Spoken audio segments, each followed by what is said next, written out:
most people don't remember, like in the ninth game of the season, I think it was, I got hit in the wrist, which gave me little control to like my bottom three fingers in my left hand. And the process of trying to strengthen that hand again and get back was such a long process. And to come back all the way through and get into that situation where, you know, you're in this drive, this playoff hunt, you know, in the big leagues was awesome. But at the point I was sitting up in the cage when this all happened.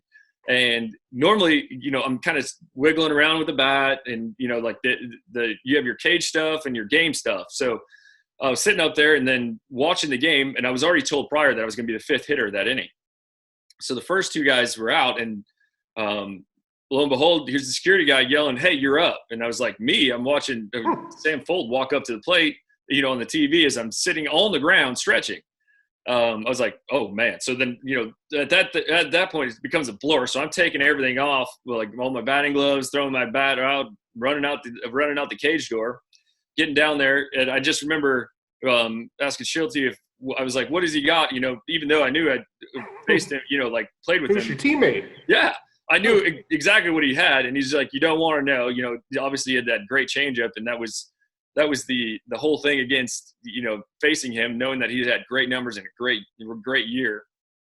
So in the back of my head, that's what I was going up there, you know, to see. And I was sitting on it, and I hit it. And, you know, it's in that location where as a hitter, it's a high likelihood if you're going to hook that ball, and whether or not you're going to be able to keep that ball fair. And fortunate enough for me, it ended up staying fair, and, you know, the rest is history. I truly did not even remember the at-bat correctly, which I think in my head, I remember almost every at-bat correctly. You know, like I remember a ball 2 inches off the plate that an umpire called on me in, you know, my fifth season. You know, like that's kind of stuff that sticks with me, but I couldn't even tell you the most important at-bat of my career, how it went. I was under the impression that I was fouling off fastballs and taking breaking balls, and, you know, it turns out it wasn't right, but, you know, I ultimately ended up hitting what I thought I was sitting on.